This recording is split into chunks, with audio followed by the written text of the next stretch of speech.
Christopher Dorner, un ex agente que alguna vez estuvo profundamente comprometido con la justicia y la ley, sorprendió a la opinión pública al volverse repentinamente contra la misma institución que había servido. Se escucharon disparos, estalló el caos y el hecho dejó múltiples víctimas tras un enfrentamiento dramático con un importante departamento policial. Las autoridades iniciaron una extensa operación de búsqueda, pero durante todo ese tiempo, nadie logró detener a Dorner con facilidad. ¿Cómo fue posible que alguien considerado un agente ejemplar se convirtiera en el centro de una serie de eventos tan graves y trágicos? ¿Se trató de una acumulación de frustraciones ignoradas durante años que finalmente estallaron?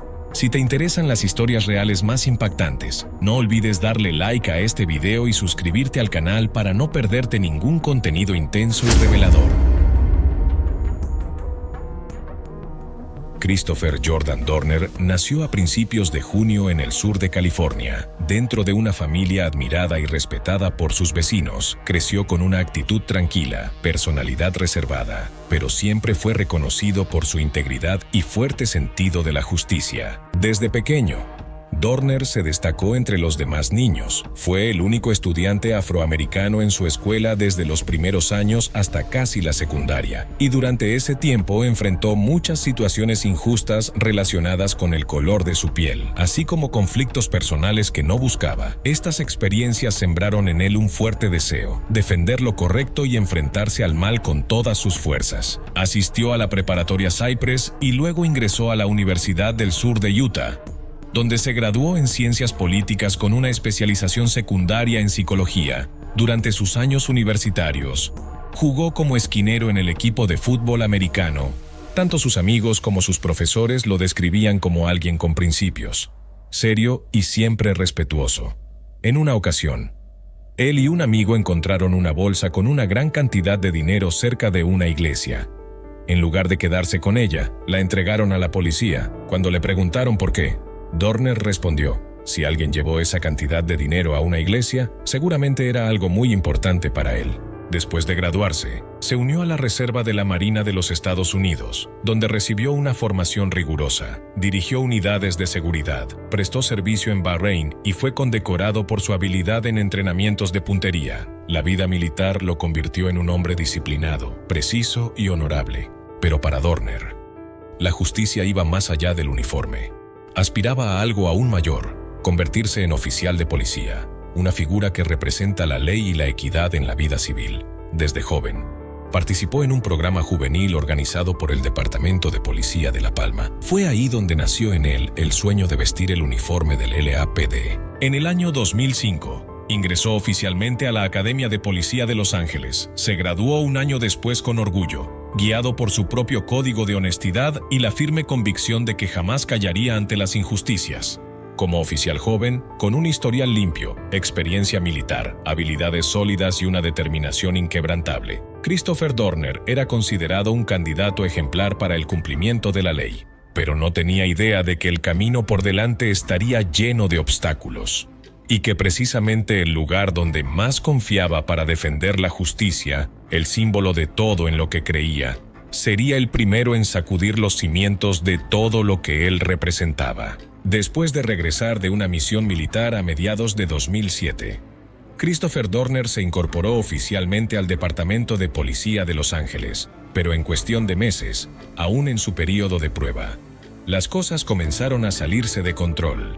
Fue asignado a trabajar junto a Teresa Evans, una oficial con experiencia y buena reputación. Durante una intervención, Dorner reportó que Evans había usado fuerza excesiva contra un detenido esposado que parecía tener problemas mentales. Convencido de que era lo correcto, presentó un informe oficial creyendo que era su deber como agente honesto. Sin embargo, en lugar de tomarse en serio, su denuncia fue descartada rápidamente. Muchos en el departamento pensaron que había inventado la historia para perjudicar la reputación de su entrenadora.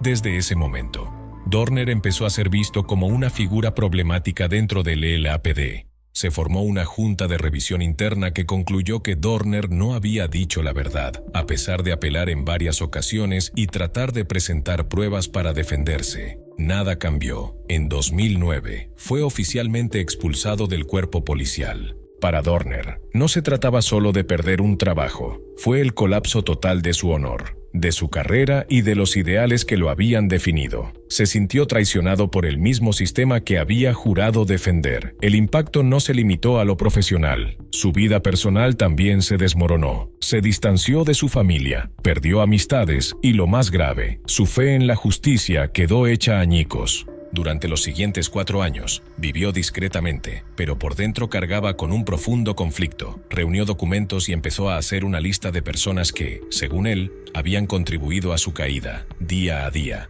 La sensación de traición y resentimiento fue creciendo, hasta que, a comienzos de febrero de 2013, todo estalló. La cadena de eventos no comenzó con violencia, sino con un paquete que fue enviado discretamente a las oficinas de CNN, dirigido al periodista Anderson Cooper. Dentro había un DVD donde Dorner exponía sus quejas sobre el caso del LAPD, junto con una moneda conmemorativa que había recibido del entonces jefe William Bratton. La moneda tenía un agujero en el centro y estaba grabada con las letras MOA, un término de precisión en el tiro. Era un mensaje. Dorner tenía tanto la habilidad como la intención. 2 días después, en la noche del 3 de febrero, Dorner dio el primer paso drástico. En Irvine, California, Monica Kwan y su prometido Keith Lawrence fueron encontrados sin vida dentro de su vehículo, estacionado cerca de su apartamento. Mónica tenía un puesto como entrenadora asistente de baloncesto femenino en Cal State Fullerton, y Keith trabajaba como oficial de seguridad pública en la Universidad del Sur de California. No tenían conflictos personales con Dorner, pero para él representaban la injusticia que decía haber sufrido.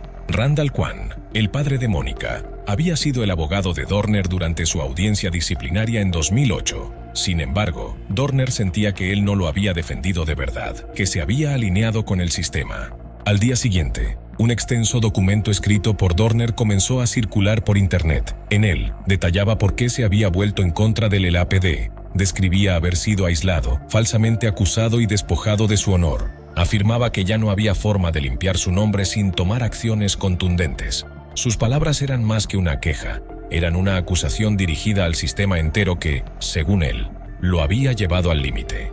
El 6 de febrero, las autoridades identificaron oficialmente a Dorner como el principal sospechoso del caso en Irvine. Su manifiesto en línea provocó una alerta de máximo nivel. El LAPD inició la operación de búsqueda más grande en años. Más de 40 personas mencionadas en su texto fueron puestas bajo protección. Cientos de oficiales fueron desplegados en el sur de California. Todos los vehículos de patrulla fueron retirados temporalmente de las calles para evitar ser blanco de ataques, ya que Dorner tenía experiencia militar y conocía bien los procedimientos policiales, lo que lo convertía en un adversario peligroso y poco común. Alrededor de la 1 de la madrugada del 7 de febrero, un residente reportó haber visto a alguien que coincidía con la descripción de Dorner en una estación de servicio en Corona. 2 agentes respondieron al llamado. Cuando intentaron seguir a un vehículo sospechoso, el conductor se detuvo de repente, bajó y abrió fuego. Una bala casi alcanzó mortalmente a uno de los agentes. El atacante era, efectivamente, Christopher Dorner. Poco después, en Riverside, 2 oficiales detenidos en un semáforo fueron atacados a corta distancia. Uno perdió la vida y el otro quedó gravemente herido. No hubo advertencias, ni tiempo para reaccionar. Dorner actuó de forma rápida e impredecible. Alguna vez comprometido con la justicia, ahora se había convertido en un enemigo declarado del sistema que había prometido proteger. Aproximadamente 90 minutos después, cerca de las 3 de la mañana, hubo reportes de que Dorner había sido visto en San Diego, donde supuestamente intentó tomar el control de un barco y le dijo al dueño que quería escapar hacia el sur.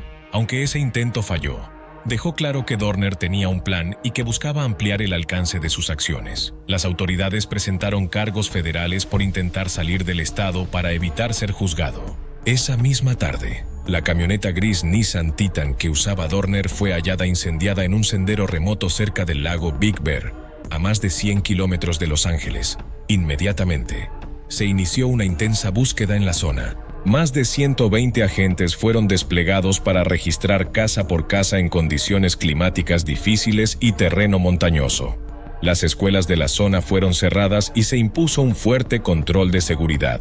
Pero Dorner había desaparecido. Algunos creían que se escondía en las montañas, esperando el momento adecuado para actuar de nuevo. Lo que nadie sabía en ese momento era que Dorner se había refugiado en una cabaña remota cerca del lago Big Bear, donde permanecería hasta sus últimos momentos. La búsqueda ya había superado los límites de un caso normal. Se había transformado en un enfrentamiento total entre un hombre que alguna vez creyó en la justicia y sintió que fue abandonado, y todo un sistema decidido a restablecer el orden sin importar el costo. Al mediodía del 12 de febrero de 2013, la búsqueda de Christopher Dorner alcanzó su punto más crítico, cuando el departamento del sheriff del condado de San Bernardino recibió el aviso de que una camioneta blanca había sido tomada por la fuerza a una pareja. Las autoridades movilizaron rápidamente unidades terrestres y aéreas. El conductor del vehículo no resultó herido, pero la identidad de quien lo había tomado generó una gran preocupación. Agentes del Departamento de Pesca y Vida Silvestre fueron los primeros en localizar el vehículo en una carretera cerca de Big Bear y pronto confirmaron que Dorner estaba al volante. Esa tarde, la tensión se apoderó de las montañas del noreste de Angelus Oaks cuando las fuerzas del orden ubicaron el paradero del hombre más buscado del país. Comenzó una persecución de alto riesgo. Varias agencias, tanto por tierra como por aire, se unieron para dar con él. Una vez confirmado el objetivo, las unidades reforzaron el perímetro. Dorner abandonó toda intención de escapar y corrió hacia una cabaña de madera aislada en medio del bosque, situada a solo unos cientos de metros del puesto de mando de la policía, que se convirtió en el epicentro de toda la operación. Una vez acorralado, se produjo un intercambio de disparos y 2 agentes resultaron heridos. La escena dejaba claras señales del enfrentamiento. Ambos fueron trasladados en helicóptero para recibir atención médica urgente, pero uno de ellos, con 15 años de servicio, perdió la vida en cumplimiento de su deber, apenas 2 semanas antes de salir de vacaciones. Su muerte dejó un ambiente de pesar sobre toda la operación. Se estableció rápidamente un perímetro de seguridad de varios kilómetros. Se pidió a los residentes que cerraran sus puertas y permanecieran dentro de sus casas. Se desplegaron francotiradores. Llegaron equipos especializados. Helicópteros sobrevolaban la zona. Decenas de unidades tácticas estaban listas. Todas las miradas estaban puestas en la vieja cabaña de madera donde Dorner permanecía atrincherado. Las autoridades esperaban una rendición pacífica. Utilizaron altavoces para pedirle que saliera, insistiendo en que esa era su última oportunidad de resolver la situación. También se lanzaron agentes de control al interior de la cabaña para provocar una reacción. Pero adentro, solo hubo silencio, ninguna respuesta. Todo indicaba que Dorner había decidido enfrentar el final bajo sus propios términos. Tras horas sin respuesta, se dio la orden de escalar las acciones. Un vehículo especializado comenzó a derribar partes de la cabaña. Poco después, se introdujeron dispositivos incendiarios de control, conocidos por generar calor y llamas extremas en condiciones críticas. El fuego envolvió rápidamente la cabaña. En medio del crepitar de las llamas, se escuchó un solo disparo. Nadie dijo una palabra, pero todos comprendieron lo que probablemente había sucedido.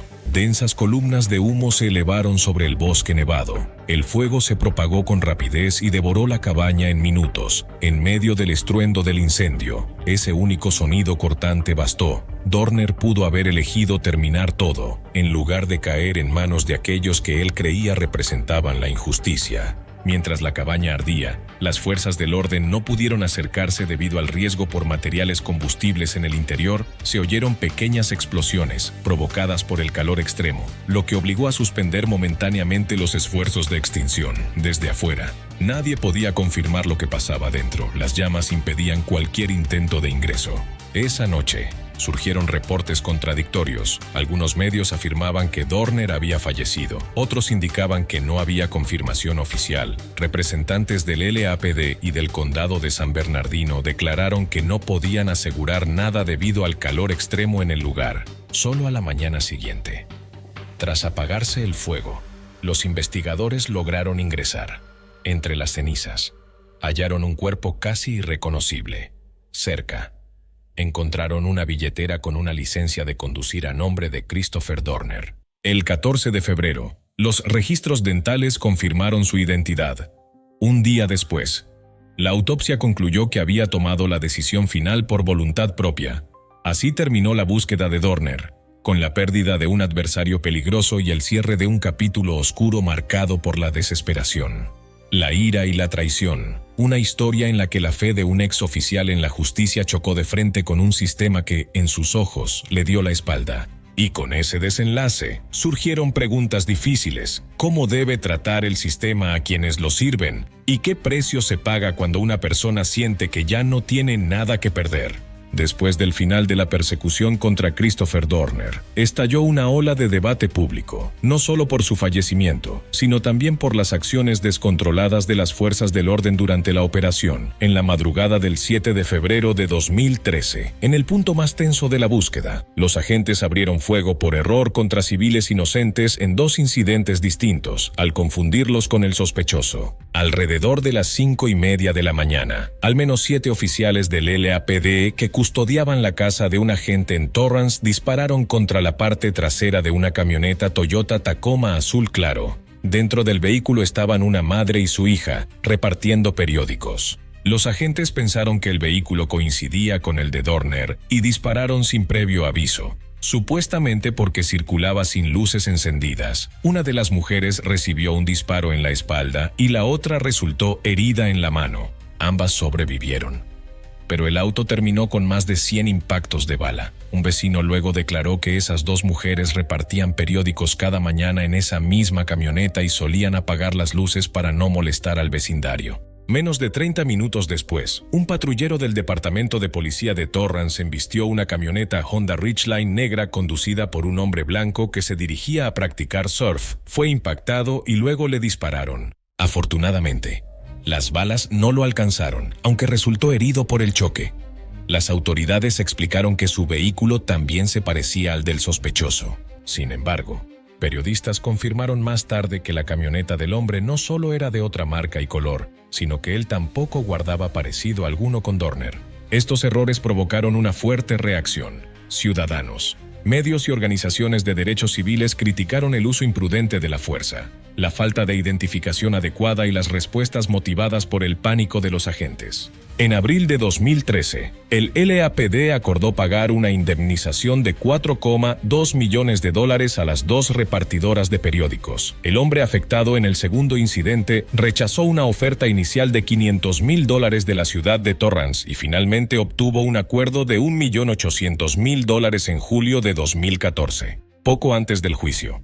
El 4 de febrero de 2014, el jefe del LAPD anunció que 8 oficiales habían violado la política de uso de la fuerza y serían sancionados. Sin embargo, debido a leyes de California que prohíben revelar públicamente esas medidas disciplinarias, no se sabe si alguno fue despedido o simplemente reasignado para entrenamiento. Cabe destacar que ninguno enfrentó cargos penales. Otro punto de controversia fue la recompensa ofrecida durante la búsqueda. El 10 de febrero de 2013, el alcalde de Los Ángeles anunció una recompensa de $1 millón por información que llevara al arresto de Dorner. Sin embargo, como los términos no estaban claramente definidos, el asunto terminó en los tribunales tras su muerte. Al final, la recompensa se dividió en 4 partes, siendo la mayor, $800,000, para la pareja a la que Dorner había atado y robado su vehículo en Big Bear. Después de lo ocurrido, surgieron pequeñas protestas, incluyendo campañas en línea y una manifestación frente a la sede del LAPD el 16 de febrero. Los manifestantes cuestionaron la transparencia en el despido de Dorner, criticaron el uso excesivo de fuerza contra civiles y afirmaron que las tácticas para acorralarlo pudieron haber sido excesivas.